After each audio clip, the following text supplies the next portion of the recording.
Três mosqueteiros hoje.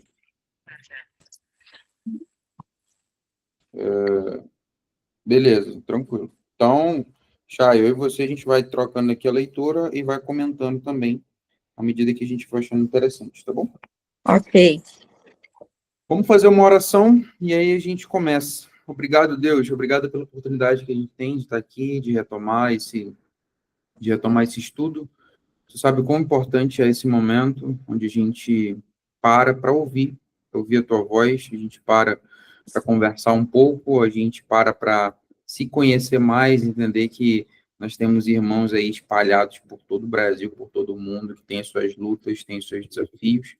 E aqui a gente tem um espaço onde a gente pode lembrar que o Senhor está conosco desde as decisões mais simples até as decisões mais complexas da nossa vida. O texto de hoje é um texto forte e a gente pede para que o Teu Espírito Santo fale conosco, nos mostre qual é o caminho que nós devemos fazer a Tua vontade, em nome de Jesus. Amém. Amém. Vai entrar mais uma pessoa aqui. Muito bem, hoje é o capítulo 6, então a gente ficou aí uma semaninha sem. Então, na semana passada, inclusive, eu estava fazendo uma gravação com uma cliente muito tarde de lá, e aí acabei não conseguindo chegar aqui a tempo, mas já consegui remanejar isso aí para a gente não atrapalhar aqui o nosso estudo. Estou feliz porque a gente voltou a fazer aqui o estudo. Abram aí a Bíblia de vocês em João, capítulo 6. E aí eu vou fazer um... Oi, Evelise, seja bem-vinda, amiga. Você vai conseguir fazer a leitura com a gente hoje? Beleza. Tá.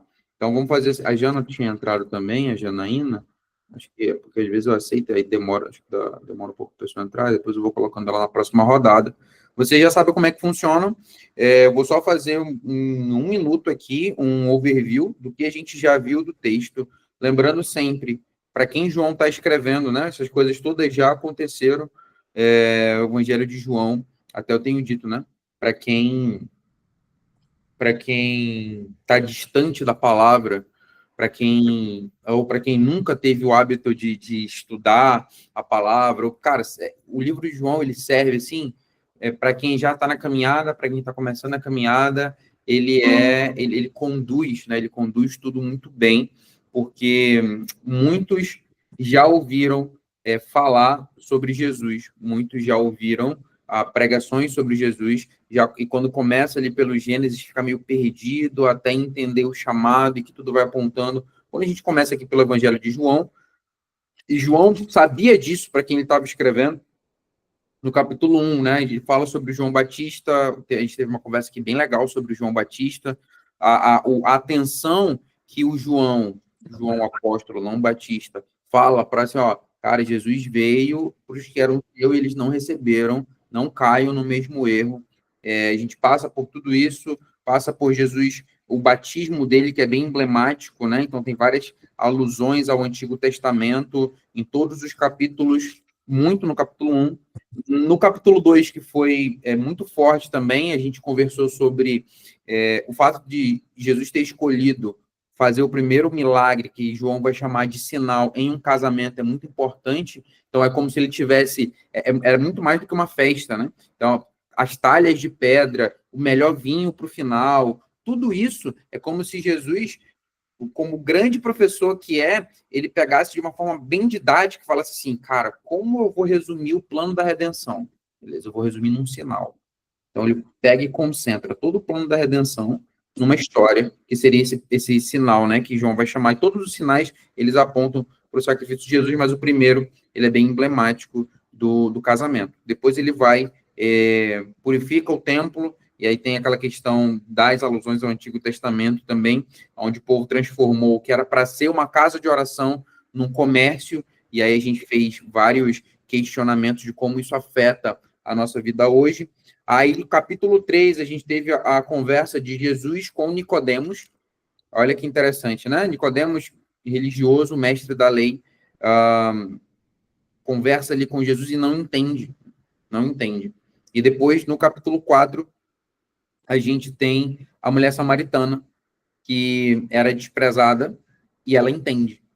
E ela entende. A gente vê que o contexto do porquê Deus amou o mundo de tal maneira está lá com Nicodemos, e aqui Jesus se revela como Salvador do universo para uma mulher que desprezada, né? A vida dele é a margem da sociedade. E tem uma coisa interessante, que eu não sei se vocês perceberam, que capítulo 3, Nicodemos encontra Jesus à meia-noite. Capítulo 4, a mulher samaritana encontra Jesus ao meio-dia. Então, são várias ironias que a gente vai pegando do texto, daqueles que acreditam e aceitam, daqueles que não acreditam e não aceitam Jesus, como isso acontece.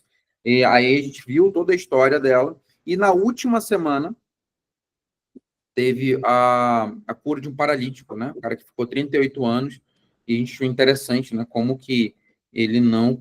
Jesus perguntou se ele queria ser curado, e depois ele nem sabe quem o curou ali. Então, a gente vê vários... e termina nisso, né? E agora o capítulo 6, não sei se falei com a Jana. Oi, Jana, seja bem-vinda, amiga. Você vai conseguir fazer a leitura com a gente? Oi, boa noite. Sim. Beleza. E aí chegamos, então, no capítulo 6, onde tem algumas histórias aqui. Então, a gente vai passar pela multiplicação de pães e peixes, Jesus andando por sobre o mar, e Jesus falando que ele é o pão da vida. O capítulo 6 é grande, tá? Mas acho que a gente consegue cobri-lo no nosso encontro de hoje. Os judeus murmurando, e termina com os discípulos escandalizados com tudo que Jesus fala. Esse capítulo ele é bem forte, tá? E depois, os discípulos abandonando Jesus. E é assim que termina esse capítulo. E a gente vai ter algumas conversas sobre isso aqui hoje. Então, vamos lá, vamos começar a primeira rodada, e você já sabe como é que funciona a nossa dinâmica aqui. Então, vamos fazer assim, a Chayana, vem a Chayana, Evelise, Janaína, e eu termino a rodada de leitura que o Douglas está por mensagem hoje. E aí, a qualquer momento, vocês podem interromper, achar alguma coisa aqui interessante, como você já sabe como é que funciona a dinâmica, tá? Então, vamos, leitura, comentada, compartilhada. Então, Chay, pode começar. A primeira multiplicação dos pães. Há algum tempo depois, Jesus partiu para a outra margem do mar da Galileia, ou seja, do mar da Tiberíades. Beríades. E uma enorme multidão o estava seguindo a todos os lugares aonde ele ia, porque viram os sinais miraculosos que ele tinha realizado nos doentes. Então, Jesus subiu ao monte e sentou-se com seus discípulos. Ora, a Páscoa, festa dos judeus, estava próxima. É muito importante aqui, nesse primeiro contexto, a gente entender o que está como pano de fundo. Então, aqui a gente vai lembrar muito do Êxodo, tá? De novo, né, uma clara alusão ao Antigo Testamento. A festa da Páscoa estava chegando. Olha que a multidão vai seguir Jesus, mas por quê? Por causa dos sinais que ele tinha feito, e não por quem ele era. Então, esses são elementos muito importantes nessa primeira leitura. Pode seguir. Levantando os olhos e vendo uma grande multidão que se aproximava, Jesus disse a Filipe: Onde compraríamos pão para esse povo comer? Ele estava colocando Filipe à prova, porque já sabia o que ia fazer. Filipe respondeu: Mesmo que trabalhássemos vários meses, não teríamos dinheiro suficiente para dar alimento a todos. Um de seus discípulos, chamado André, irmão de Simão Pedro, informou a Jesus: Aqui está um rapaz com 5 pães de cevada e 2 peixinhos. Mas o que é isto para tanta gente? Jesus ordenou: digam para todo mundo assentar-se, e todos eles, só os homens, eram aproximadamente 5.000, sentaram-se no gramado do monte. Então Jesus tomou os pães, agradeceu a Deus e os repartiu entre o povo. Em seguida, fez o mesmo com os peixes, e todos comeram à vontade. E quando já estavam fartos, disse Jesus a seus discípulos: Recolhei os pedaços que sobraram, para que nada se perca. Então eles os ajuntaram e encheram 12 cestos com os pedaços dos 5 pães de cevada deixados por aqueles que tinham comido. Quando o povo percebeu que grande milagre Jesus havia realizado, exclamou: Não há dúvida, este é o profeta que estávamos esperando. Jesus sabia que pretendiam obrigá-lo a ser rei deles, de modo que se retirou sozinho para o monte. Beleza. Vamos fazer aqui uma breve reflexão antes da gente avançar. Por que que vocês acham que o povo reconheceu aqui nesse momento Jesus como profeta que deveria vir ao mundo? Porque ele estava trazendo bonanças, fazendo milagres e providenciando e satisfazendo todo o povo no que eles queriam, no que eles precisavam, né? Uhum. A cura, a fome, o alimento da fome, a cura espiritual, a cura física, né? Exato. Exatamente. E é isso, e de novo, né? Eu quero que vocês se lembrem sempre, a gente sempre tem que olhar para trás. E eles, na hora, lembraram de quem? Quem vocês acham que a figura que eles lembraram do grande líder do povo deles, que já passou pela história? Moisés, que Moisés. conversava com Deus e conseguia Exato. prover. Exato, Moisés. Então, na hora, eles lembraram de Moisés. Chegou o libertador. E sendo que eles pensavam que Jesus era Moisés, quando, na verdade, Moisés apontava para Jesus. Então, esse é o panorama que eles vão lembrar aqui. E falou assim, cara, beleza, lá no passado, Moisés fez várias coisas e tal, fez vários sinais e maravilhas, ele realmente é profeta. E aí eles queriam o quê? Porque o que Moisés fez ali? Moisés tirou eles do jugo dos egípcios. Então, nada mais justo do que eles acharem que Jesus ia chegar e ia libertar eles do jugo dos romanos. Fechou, é isso. Bonzão. Só que aí, lembra, né, o que eu sempre falo, todo nosso encontro, Jesus, ele não é convencional.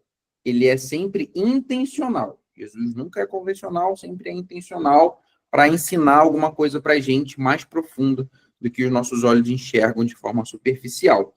Por quê? Por que vocês acham,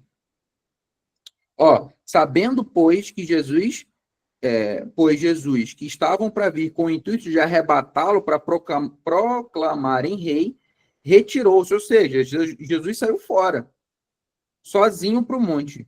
Por que vocês acham que Jesus saiu e não ficou ali para ser proclamado como o rei que eles queriam?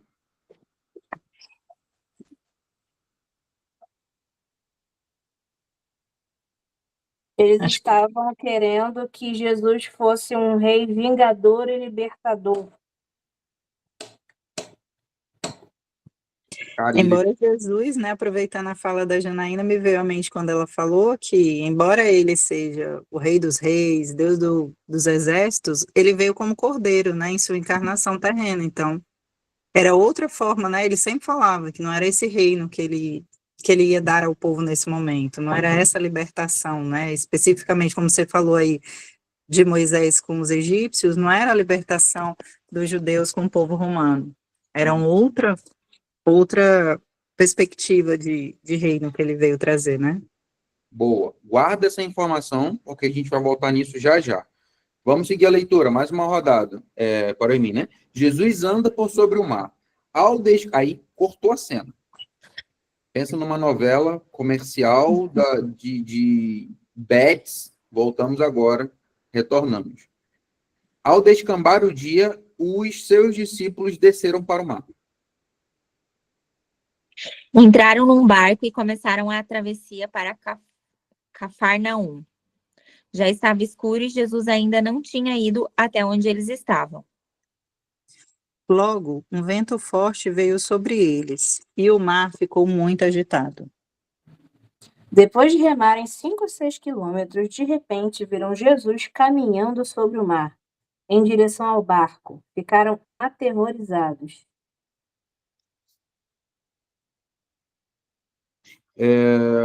Mas Jesus disse, sou eu, ou em algumas versões, eu sou. Não temais. Então resolveram recebê-lo no barco e logo chegaram à praia para a qual se dirigiam. Olha que interessante, né? Mais um aspecto da cena. Senhorita Edlin Rose, seja bem-vinda aqui ao nosso grupo de estudos. Você é muito bem-vinda. Para quem não sabe, essa é minha esposa. Está ouvindo a gente de algum lugar do Brasil. Então, o que acontece aqui? Uma curiosidade, tá? Quando Jesus fala eu sou, isso aqui é muito forte. Aí, vamos lá, vamos lembrar do panorama do Antigo Testamento, quando Moisés fala assim, cara, e aí? Moisés não queria ir, né? Quando eles perguntarem quem te mandou e tal, o que eu vou dizer para eles acreditarem em mim? Aí o próprio Deus fala para ele, o eu sou te enviou, você vai dizer para eles, o eu sou te enviou. Aí tem uma discussão um pouco mais complexa sobre isso, mas fato é, e a curiosidade interessante, é que esse nome, o eu sou, muito forte, que Deus usa para si próprio, vai aparecer no livro de João 7 vezes. Exatamente 7 vezes. E os sinais que vão apontar para Jesus, que são os milagres, João vai chamar de sinais, vão ser contabilizados 7 vezes também. Tudo isso reforçando para quem? Tudo isso apontando para Jesus. Jesus é o próprio eu sou. Ele é o que o João vai falar no capítulo 1? Ele é a própria revelação divina do eu sou. Então ele pega, aí quando ele fala, todo esse contexto aqui, Jesus andando por sobre o mar e acalmando a tempestade, quando a gente entende essas nuances, o texto fica bem mais forte. Quando os discípulos ouvem, ele fala assim, fica tranquilo, porque sou eu sou. Então, eu imagino toda vez que Jesus falava, essa palavra tinha uma ênfase, e na hora eles lembravam de como se passasse um filme, sabe? Uma palavra-chave para Jesus se revelando para eles como o próprio Deus. Então, sou eu, Jesus, o próprio Deus que está aqui com vocês. Vamos seguir agora. Cortou, comercial, voltamos. Jesus, o pão da vida. Parou em quem? Parou em mim? Isso. Beleza. No dia seguinte, a multidão que ficara do outro lado do mar notou que ali não havia senão um pequeno barco e que Jesus não embarcara nele com seus discípulos, tendo estes partido sós. Então, alguns barcos de Tiberíades aproximaram-se do lugar onde o povo tinha comido o pão após o Senhor ter dado graças.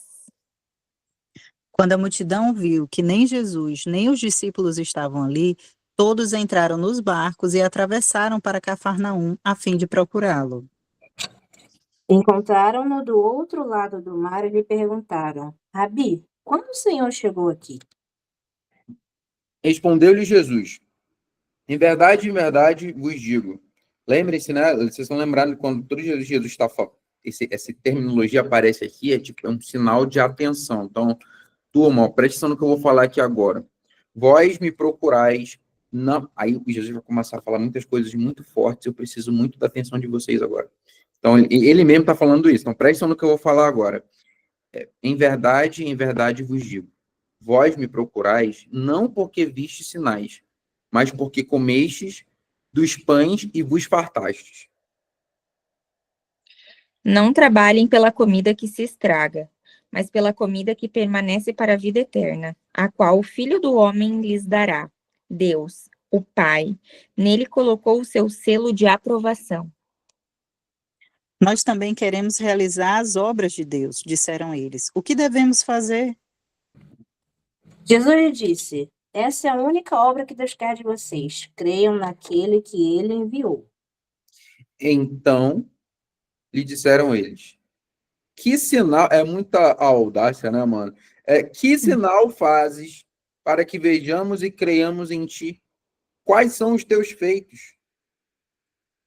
Os nossos antepassados comeram o maná no deserto, como está escrito. Ele lhes deu a comer pães dos céus. Jesus disse, eu lhes digo a verdade. Não foi Moisés quem lhes deu o pão do céu, é o meu Pai quem dá o verdadeiro pão do céu a vocês. O verdadeiro pão de Deus é aquele que desce do céu e dá vida ao mundo. Então, e aí vocês precisam entender o que está acontecendo aqui. Então, lhe disseram, aí lembra sempre, né, do que a gente comentou, toda essa galera aqui está com esse panorama de Moisés, Páscoa, Antigo Testamento e Êxodo na cabeça. E é por isso que eles estão falando isso, confusos aqui, e Jesus tentando escrever em letras garrafais para eles entenderem. Onde parou? Porque o pão... 34. Então lhe disseram, Senhor, dá-nos sempre desse pão. Então Jesus declarou: Eu sou o pão da vida. Aquele que vem a mim nunca terá fome. Aquele que crê em mim nunca terá sede. Mas vocês não creram em mim, embora tenham me visto. Contudo, aqueles que o Pai me dá virão a mim, e eu jamais os rejeitarei. Porque eu desci do céu, não para fazer minha própria vontade, e sim a vontade daquele que me enviou. Qual que tá? 39 agora. 39. E esta é a vontade daquele que me enviou, que eu não perca nenhum dos que ele me deu, mas os ressuscite no último dia. Pois é a vontade de meu Pai, que todo aquele que olhar para o Filho e nele crer tenha vida eterna, e eu o ressuscitarei no último dia. Vamos lá, turma. Oi. Muita informação. Rapidão, amiga, segura aí. Muita informação do que está acontecendo aqui agora. E o que Jesus vai conversar com eles? Eles estão com a cabeça lá atrás e está tudo certo. Nós somos frutos da construção histórica de tudo que aconteceu. Muito provavelmente, muitos costumes que você tem hoje são carregados de gerações e gerações da sua família, coisas que você talvez nem perceba, como você age, ou, sei lá, como você faz o arroz, por exemplo, pode ser a forma como você aprendeu e a forma como seus pais aprenderam, a forma como você dobra uma roupa. E nós somos frutos disso. O problema é quando nós colocamos isso como uma regra inflexível que não pode mudar. Então, eles estão sempre olhando para trás com uma expectativa gigante.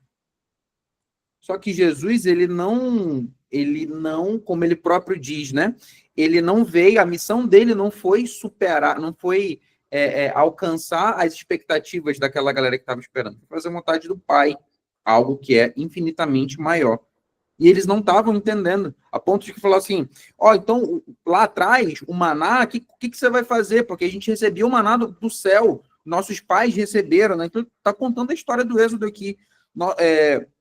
Nossos pais comeram maná do deserto, como estava escrito que Deus lhes a comer o pão do céu. E Jesus fala assim, meus queridos, eu sou o pão. Tipo isso, às vezes, sabe?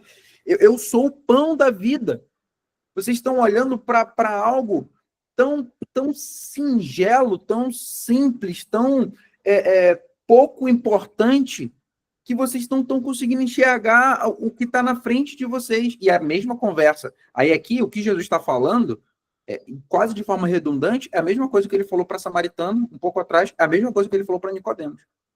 Então, geralmente, a sociedade, hoje, eu e você, muitas vezes, a gente fica preso em questões pequenas, simples, e Jesus quer mostrar para a gente, e ele tem esse mesmo tipo de conversa comigo e com você. O mesmo tipo de conversa. E às vezes a gente, já falamos isso algumas vezes aqui, né? O quanto a gente fica cego. O diabo sabe de tudo isso. E ele é sutil, ele não aparece para a gente com um tridente, um chifre e um rabinho vermelho. Ele não é assim. Isso tudo é cortina de fumaça para afastar a gente do que realmente importa. E às vezes a gente nem sabe o que realmente importa mais na nossa vida. Se perde no meio de tanta loucura. E ele sabe que esse é o método que funciona. Misturar a verdade com mentira, né? Misturar a gente com várias aspirações boas. Então, o que ele está fazendo aqui com o povo é colocando na cabeça do povo que vai ter o maná, o povo que foi atrás de Jesus, que a gente comentou ainda agora, era o quê? Eles falavam assim, não, a gente precisa... o libertador, ele vai libertar a gente do jugo romano. Ele vai estabelecer o reino dele aqui, agora. Isso é muito pequeno. Quando a gente olha, e Jesus vem explicando, né? Um dos textos que eu acho muito bonito, a gente vai chegar lá, quando ele conversa, né? No caminho de Emaús, e vai explicando que todas as profecias apontavam para ele algo muito mais profundo. Algo muito mais profundo. E aqui ele começa a falar, cara, e aí ele está falando com todas as palavras. E eles terminam não entendendo. E aí vocês vão ver o quanto isso vai ficar mais forte, mais pesado, a ponto da decisão que eles vão tomar. Por quê? Eles entenderam, e depois que eles entenderam, na hora que eles estavam esperando. E aí eles abandonam Jesus. Eles abandonam Jesus. Mas segue o jogo. 41. Parou em quem? Na Jana. Então os judeus começaram a criticá-lo, pois ele havia afirmado: Eu sou o pão que desceu do céu. E diziam: Não é este Jesus, o filho de José? Acaso não lhe conhecemos o pai e a mãe? Como, pois, agora diz: Desci do céu? Respondeu Jesus: Parem de me criticar. Pois ninguém pode vir a mim se o Pai que me enviou não o trouxer a mim. E no último dia eu o ressuscitarei. Como dizem as Escrituras, todos eles serão ensinados por Deus. Todo aquele que ouve o Pai e aprende dele, vem a mim. Cara, é uma consequência natural. Então, você ouve o pai, aprende, você tem que ser encaminhado para Jesus. É por isso que a gente está aqui. Toda a escritura, toda a palavra, que ela está conectada entre si, mas ela só vai ser efetiva se ela encaminhar cada um de você que está aqui para Jesus. Se não, você vai se perder no meio do caminho. E o diabo sabe disso. Então, às vezes, ele deixa as picuinhas, os textos obscuros da palavra. Tiago, você está sendo muito reducionista quando você fala que tudo tem que. O próprio Jesus está falando isso, a própria palavra dele. O Antigo Testamento aponta para Jesus. Os evangelhos são a vida e obra de Jesus. De Atos para frente é a ressurreição de Jesus e o fundamento da igreja, e Apocalipse é quando Jesus vai voltar. Tudo é sobre Jesus. Tudo é sobre Jesus. Então, toda a sua leitura ela tem que encaminhar para uma pessoa. As regras são importantes, os mandamentos importantíssimos. Mas eu guardo porque eu amo uma pessoa. Eu amo uma pessoa e por isso eu guardo. O que o próprio Jesus fala? Se me amarem, vocês guardarão os meus mandamentos. Não, se guardarem os meus mandamentos, vocês me amarão. E essa ordem é de suma importância aqui, porque, nesse caso, a ordem vai alterar o valor do produto. Então, Jesus vai falar, se vocês se me amardes, né, guardareis os meus mandamentos. E aí, por que eles estavam murmurando? Porque não era o que eles estavam esperando. Não era o que eles estavam esperando. Mas beleza, seguimos. 46, né? Sou eu? Isso. Não que alguém tenha visto o Pai, salvo aquele que vem de Deus. Este o tem visto. Asseguro-lhes que aquele que crê tem a vida eterna. Sim, eu sou o pão da vida. Olha, ele repetiu isso mais uma vez. É importante essa repetição. Pode seguir. Seus antepassados comeram maná no deserto, mas morreram. Este é o pão. E aí ele está explicando aqui, né? Que a gente acabou de conversar, para ver se eles entendem. De novo, tá? Ele está repetindo as mesmas coisas. Este é o pão que desce do céu, para que todo o que dele comer não pereça. Eu sou o pão vivo que desceu do céu. Se alguém comer deste pão, viverá para sempre. Este pão é a minha carne, que eu darei pela vida do mundo. Então os judeus começaram a discutir entre si a respeito do que ele queria dizer. Como pode esse homem nos dar sua carne para comer? Perguntavam. Então Jesus disse novamente: Eu lhes digo a verdade, se vocês não comerem a carne do Filho do Homem e não beberem o seu sangue, não terão vida em si mesmos. Quem comer a minha carne e beber o meu sangue tem a vida eterna, e eu ressuscitarei no último dia. Pois a minha carne é verdadeira comida e o meu sangue é a verdadeira bebida. Quem come minha carne e bebe meu sangue permanece em mim e eu nele. Eu vivo por causa do Pai, que vive e me enviou. Da mesma forma, quem se alimenta de mim viverá por minha causa. Este é o pão que desceu do céu, em nada semelhante àquele, aí voltando lá, né? Voltando, semelhante àquele que vossos pais comeram, e contudo morreram. Mas quem comer deste pão viverá eternamente. Ele disse isso quando ensinava na sinagoga de Cafarnaum. Beleza. Então, Jesus estava dentro da sinagoga, que era um sinal de... era um sinal. Era um lugar de ensino. Pode falar, amiga. Dúvida real. Só porque, assim, esse capítulo, né, ele fala exatamente sobre a gente focar do que vale a pena de verdade, né? Aqui é para os ansiosos, né? Ó, gente, não vai pensar nesse pão que está apodrecendo, né? Vamos pensar nisso. Mas quando ele vem, né, a gente vê que ele está na sinagoga. Minha dúvida é, quando ele vem e ele fala desse comer a carne e beber o sangue, dentro da perspectiva dos estudiosos, né? Porque eu sei que os discípulos de Jesus, os principais, a gente vê que são pessoas que não estavam ali estudando, mas os estudiosos entendiam pelas profecias o significado dessa fala, que não era uma fala como Nicodemos acabou naquele momento entendendo como é que é o homem grande, vou voltar para a barriga. Aí me vem a dúvida, eles também tinham um estudo que apoiassem eles a não pensar de forma tão materialista, que não era o canibalismo dos deuses que o povo fazia, os povos pagãos? Essa é só uma dúvida que realmente ficou aqui na minha mente. Tão literal, né? Então, parece assim que eles estão levando na literalidade. Tá? E aí, o que acontece? A própria construção do texto, ela vai mostrar o quê? Que Jesus, ele falava de forma simples e muitas vezes eles não entendiam. Só que nesse momento, quando ele fala que já tinha passado, Jesus já tinha falado de vinho, e aí a gente tem que entender que o vinho, a carne e o vinho, quando eles falam de sacrifício, qual era a ideia que eles tinham? Os estudiosos, né? Ele estava na sinagoga. Eles sabiam das profecias. Eles sabiam da ceia. Então, lembra que todo esse capítulo, ele está fundamentado no contexto do Êxodo, que foi onde foi estabelecida a Páscoa. Tá? Então, no Êxodo foi estabelecida a Páscoa. O que acontecia na Páscoa? Os pães sem fermento, os vinhos, estavam dentro desse contexto. E a carne? Que carne que eles tinham para que eles não pensassem que era 100% literal? Era a carne do sacrifício. A carne do sacrifício. Então, eles tinham esse conhecimento prévio.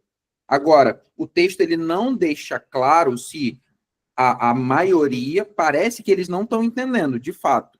Parece que eles não estão entendendo. O texto não deixa claro se todos não entenderam, mas eles tinham, respondendo a tua pergunta, subsídio profético suficiente de tudo que eles já tinham estudado e dos sacrifícios que eles faziam constantemente para entender o que Jesus estava falando. Agora, tem uma coisa que eu não sei se eu já falei aqui, que é saturação semântica. Não sei se vocês já ouviram falar sobre saturação semântica. Saturação semântica é quando você ouve um termo tantas vezes, que o teu cérebro naturalmente desliga para aquele termo. Ele desliga, porque ele quer sempre estar poupando energia. Então, às vezes, o público mais difícil para a gente tocar o coração é o público que já conhece, de alguma forma, já teve experiência com Jesus, cresceu na igreja, algo nesse sentido. Por quê? Porque ele ouviu a palavra Jesus, sacrifício, sangue, carne, cordeiro, milhares de vezes, tá? Miríades, né, como diz a terminologia dos anjos, miríades de vezes, e desligou para esses termos. Muito provavelmente isso aqui aconteceu, mas assim, ó, de forma escrachada para muitos termos, porque eles se perderam no meio desses termos, e aí houve uma saturação semântica, e Jesus vem para mostrar o que de fato era cada uma dessas coisas. Então, vocês podem ver, inclusive, Jesus repetindo que ele é o pão da vida, repetindo que a questão da ressurreição no último dia, repetindo que existe uma dimensão maior do que essa vida pequenininha que eles estavam preocupados. Jesus repetindo tudo isso. E ainda assim, aí a gente vai ver o que acontece aqui no final dessa história. O que acontece aqui no final dessa história. Então, pode falar, amiga.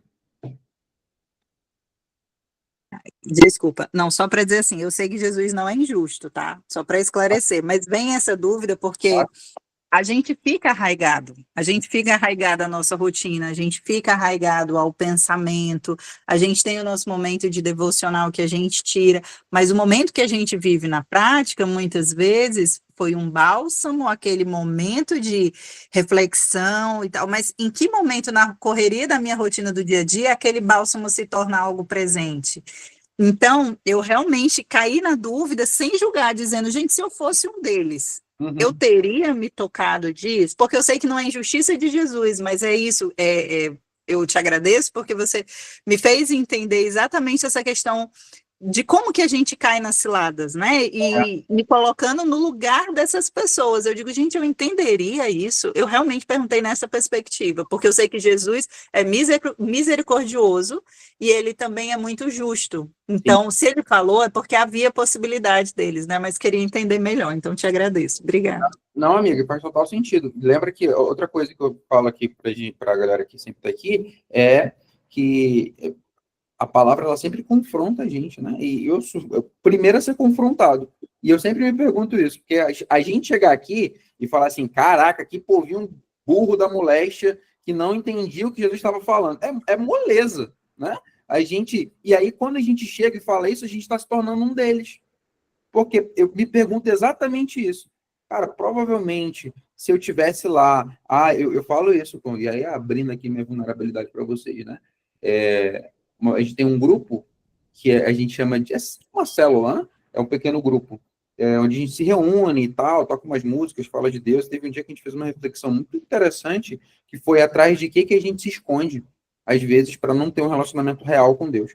E muitas vezes as pessoas se escondem atrás de coisas que elas gostam, só que usam isso como desculpa para não ter um relacionamento real com Jesus. Por que eu estou falando isso?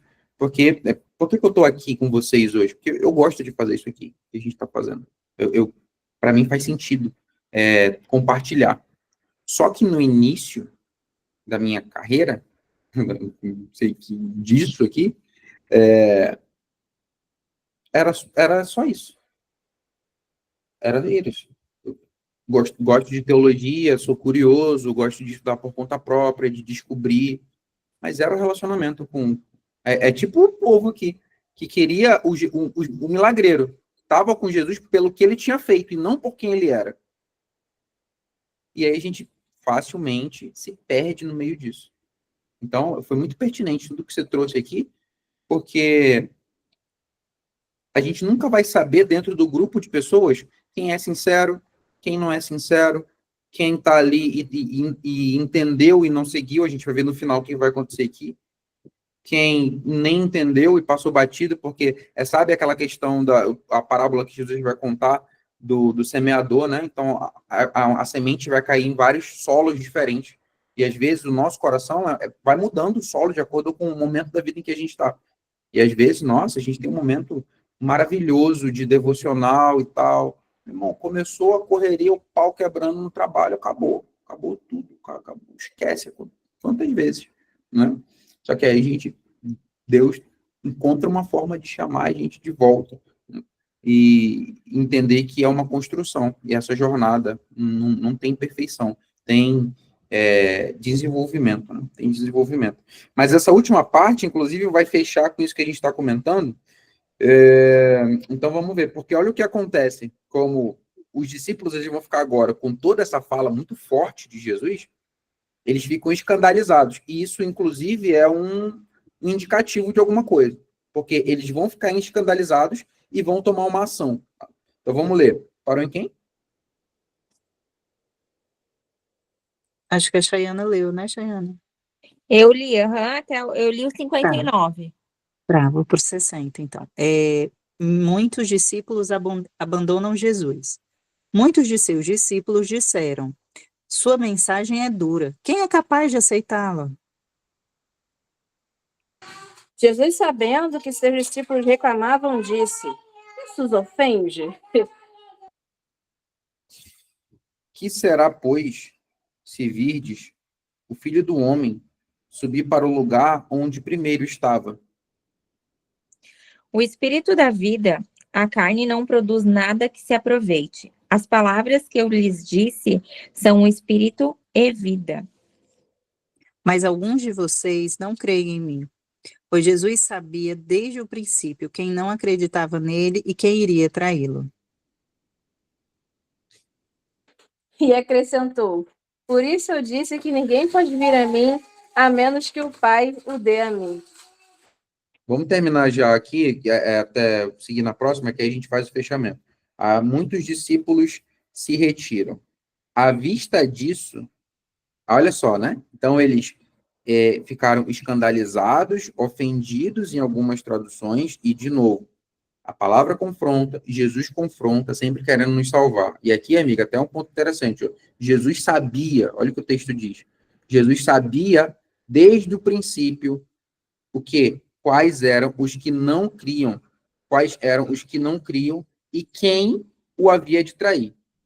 Ele sabia. Ele sabia que os receptores, de alguma forma, entenderiam a mensagem. Então, o texto traz essa inferência para a gente. E aí ele não alivia por causa disso. Não. Ele não alivia por causa disso. Tem muitas pessoas que elas tentam suavizar a mensagem de Jesus. E a mensagem de Jesus, ela tem várias camadas. Mas arrependei-vos porque o fim está próximo é muito claro. É muito claro. E o que o Jesus vem trazendo aqui, só que o que Jesus, dentro disso, a gente tem que ficar com medo, a gente tem que ficar com medo de ficar longe de Jesus. Porque é essa clareza que a gente tem que ter. Porque quando a gente está com ele, mesmo caindo, ele vai nos reerguer, porque ele não desiste. Jesus não desiste de nenhum de nós. Então, a mensagem dura de Jesus é de alguém que nos ama de verdade. Sabe aquela pessoa que te ama de verdade, que vai falar o que você precisa ouvir para te salvar do que você não está enxergando?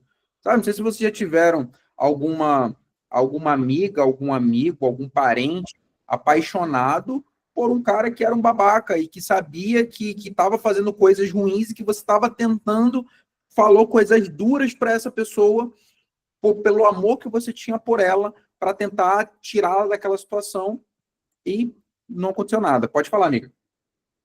Eu não sei quantas aqui são mães, são pais, ou se pretendem ser um dia, mas eu queria só deixar aqui um registro, assim. Me tornar mãe me tornou muito próxima de Deus, porque cada vez que eu falo com eles, que eu dou uma lição, que eu digo que eu já avisei, o Espírito Santo vem de uma forma, como diz assim, é isso que Deus faz contigo. É um tapa na cara tão grande que eu digo assim que eu já tive amigas, né, nesse sentido do que você falou, mas assim, eu senti que a maternidade me quebrou assim de um jeito que eu vejo realmente é a forma que Deus está ali falando. Como você disse, ele é um pai misericordioso.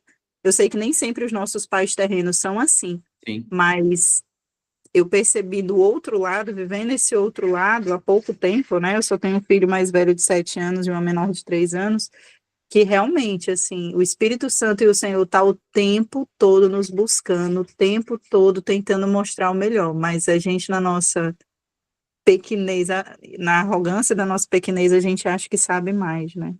Exato, exato. E olha olha o que eles vão fazer, né? Então eles ficam escandalizados, ofendidos com as palavras duras de Jesus, porque frustra a expectativa que eles estavam tendo. Então, no 66, olha o que diz. Muitos discípulos se retiram. À vista disso, muitos dos seus discípulos o abandonaram. E aqui, galera, a outra coisa, ele usa a palavra discípulos. Não é mais a multidão, mas está falando de discípulos, aqueles seguidores mesmo, estavam mais próximos de Jesus do que a multidão que vai e voltar e tal. Além do efeito manada, mas depois disso, eles abandonaram e já não andavam com ele. Jesus perguntou aos 12: Vocês também não querem ir? Simão Pedro respondeu: Senhor, para quem iremos? O Senhor tem as palavras da vida eterna. Nós cremos e sabemos que o Senhor é o Santo de Deus. Replicou-lhe Jesus: Não vos escolhi em número 12, contudo, um de vós é diabo. Ele se referia a Judas, filho de Simão Iscariotes, que, embora fosse um dos 12, mais tarde haveria de traí-lo. O que mais me chama a atenção nesse final aqui, Pedro, né? Pedro sempre afobado, né? Assim, tem várias histórias até engraçadas de Pedro, quando a transfiguração ali, quando ele fala, não, deixa eu fazer uma tenda aqui para você e para ele. Então, E Pedro sempre foi mais afobado, mais afoito. Em algum momento, por causa disso, ele proclama Cristo como Messias. Ele fala assim, isso aí veio de Deus. E logo em seguida ele tenta controlar Jesus, advertir Jesus de alguma forma, e aí ele é repreendido por Jesus no mesmo capítulo, fala, afaste-se de mim, que agora está sendo usado pelo diabo. Mas essa característica de Pedro faz ele ser muito expressivo, né? E ele fala assim, para onde? Para onde? Ele fala o que todo mundo está pensando, ninguém tem coragem de falar. Para onde que nós vamos? Só você tem as palavras de vida. Isso é muito forte. Para onde? Ele não tem sentido a gente ir para lugar nenhum. Só você. Olha o nível. E aí, isso é muito bonito vindo de Pedro, porque é um cara que também vai trair Jesus na cruz. Que também vai falar que não conhece. Depois vai se tornar um grande líder da igreja. Gente como a gente. Ele chega e vira e fala, Senhor, para onde a gente vai? Só você tem as palavras de vida eterna.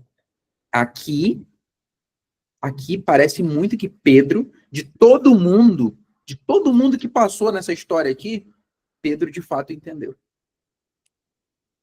Parece muito para mim que Pedro de fato entendeu quem é Jesus. E não só o que ele faz. Pedro não estava atrás de Jesus pelo que ele fazia.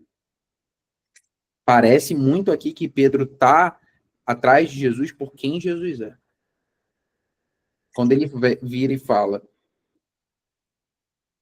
só tu tens as palavras de vida eterna.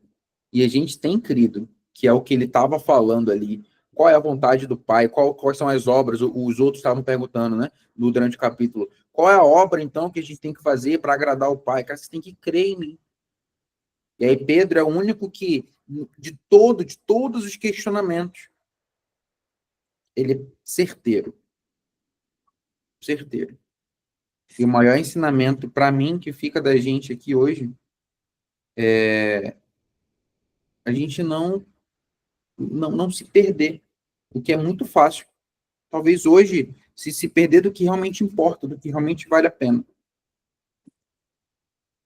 Eu não sei quanto tempo você está nessa caminhada cristã. Eu não sei como você entra no dia a dia, como a Evelise falou, às vezes isso acontece comigo direto. Cara, às vezes tem um checklist ali maravilhoso. Abriu a porta, fez a primeira reunião, esquece tudo o que aconteceu. E esse é um exercício. Todos nós aqui, acredito que já aceitamos Jesus como o nosso único suficiente Salvador. E a gente está aqui agora para entender juntos como caminhar até ele voltar. E é o que ele está falando aqui, né? Ele fala sobre ressurreição umas 3 vezes nesse capítulo. Ressurreição para o último dia. Então ele vem assim, ele fala assim, galera, e outra, cara, nós somos 5, né? Que o Douglas teve que 6 pessoas que estavam aqui, outras pessoas que estão agora, nesse momento, estudaram, em algum momento pararam para refletir sobre o que realmente vale a pena. Mas é um número pequeno. A maioria das pessoas acordando, indo para o trabalho, voltando, tendo algum momento de lazer, ou às vezes nem isso, estudando, indo para a faculdade, dormindo. Depois, segunda a sexta. E é isso.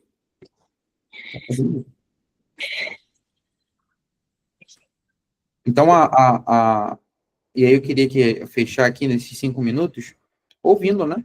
Para mim, a maior lição foi a fala de Pedro, de todo esse capítulo. Pedro parece que é o cara que entende. E eu queria deixar isso, sim, como a maior lição que eu tirei. Vocês querem deixar alguma lição que vocês tiraram desse capítulo? Foi bastante coisa, foi um capítulo bem forte. Olha, o que eu quero comentar é que, né, sobre tudo isso, é que as distrações, elas estão, né, na palma da nossa mão, nos nossos olhos, abaixo dos nossos olhos, ao nosso redor, tipo, no nosso trabalho. Então, é muito fácil a gente se distrair, né? Mas, e é muito fácil a gente também performar dentro de uma celebração de um culto, alguma coisa assim, ou nesse momento, mas eu acho que o que reflete o que somos mesmo e o que a gente está buscando é quando ninguém está vendo, né? Porque Nós somos falhos e a nossa busca constante é se tornar e ser o mais parecido com Jesus. Só que a gente não pode esquecer disso em nenhum momento, e não que isso seja fácil, mas que a gente não pode se distrair, já que a gente está em busca disso, né? Exato. É isso, amiga. E nem sempre é fácil. Às vezes, aí de novo, né? Como? Voltando para a palavra, né? Melhor forma da gente ser confrontado por alguém que nos ama e não cair nas distrações é a gente tendo um contato direto com as palavras de Jesus.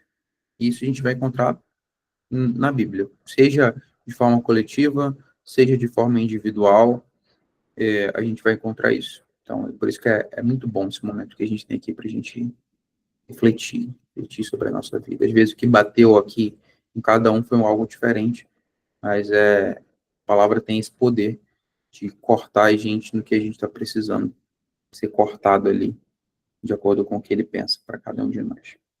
Mais alguém para a gente fechar? Hoje eu tô faladeira, né? Peço desculpas por isso. Porque geralmente eu só fico nas reações. Tem que falar mesmo. Assim, 3 coisas muito fortes que ficaram, que é o resumo, que eu acho que era isso que Jesus estava falando, e o Pedro resumiu nas palavras dele, né? Primeiro, ele mostrando o eu sou, ele fazendo realmente os sinais de que era, mostrando a eles que o reino dele, dessa vez, ele vinha não para reinar nesse mundo, né, mas ser o cordeiro que eles precisavam para uma vida mais lá na frente, né, para uma vida real e eterna. Ele dizendo para a gente não se preocupar com essas coisas, dizendo, eu sou a resposta, eu sou o pão da vida. E aí o resumo de tudo isso, as palavras de Pedro. Para quem que a gente vai? Para onde a gente vai? Não tem outro. O caminho é único. A resposta é única. E como a Chayana muito bem falou, a gente tem tanta distração, tantos caminhos errados que nos afastam. E a resposta é uma só, ela não mudou. Nesses últimos 2000 anos, a resposta é a mesma, o caminho é o mesmo e a única solução é ele. Ele é o único. Muito bom, muito bom. É isso, gente. 7h58. Estou muito feliz por a gente ter retornado ao nosso estudo. Semana que vem, capítulo 7, e aí a gente chega em 1/3 do livro. Capítulo 7 a gente vai estudar, tem bastante coisa acontecendo também no capítulo 7. Menino, bastante coisa. E aí a gente volta, mesmo horário. Fechou? Vamos fazer uma oração e aí a gente encerra.